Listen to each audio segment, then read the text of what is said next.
was the most important instrument you used to have, because at least the police used to accept when they arrested somebody.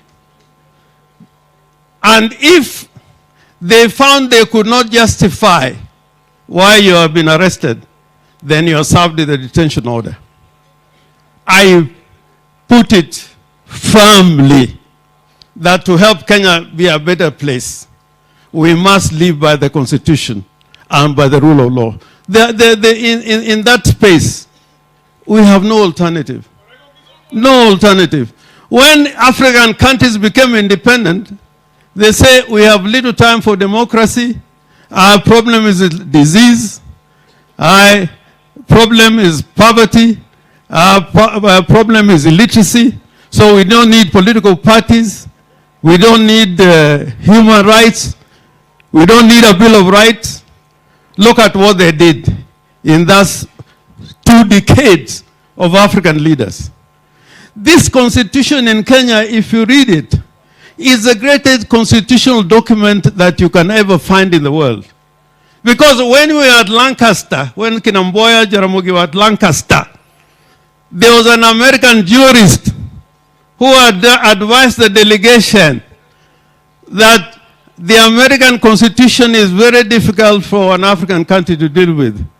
So you must always have provisos with limitation of those rights.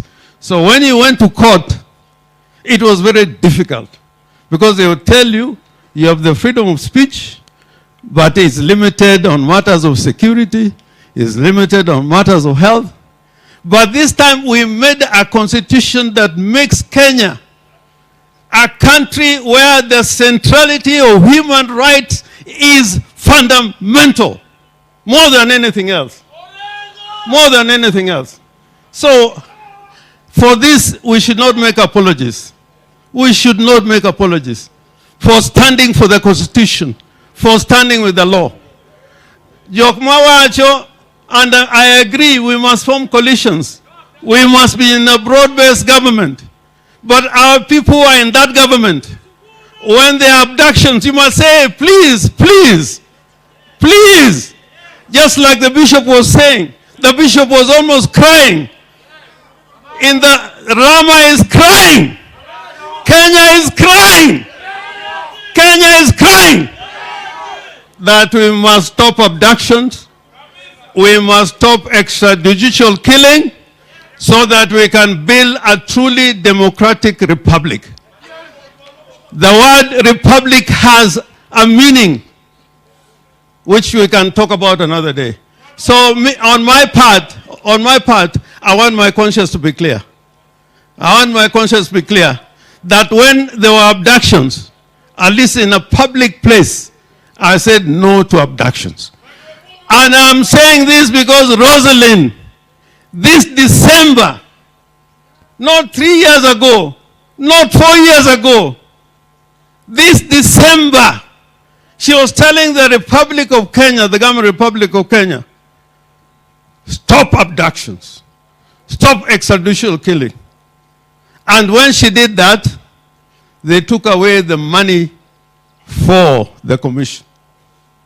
Workers could not be paid. They could not carry out their work.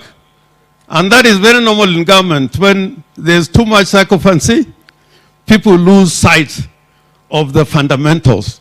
So, angaga Orengo nyatie, ananaka, anonge kamiprotera, eme ankidi, eme anyawawa.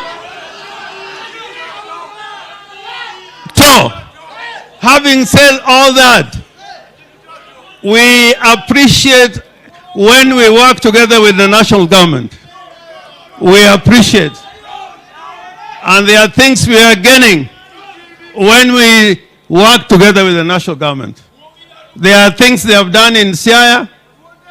Next week, I have been informed the president may come in Siaya. We admire and appreciate the cooperation and collaboration between national government and county governments. But it cannot happen any other way, because that's what the Constitution says. If the national government does not work with the county governments, that will be a breach of the Constitution. So we must work together. Omio nyakoni. Nyakoni.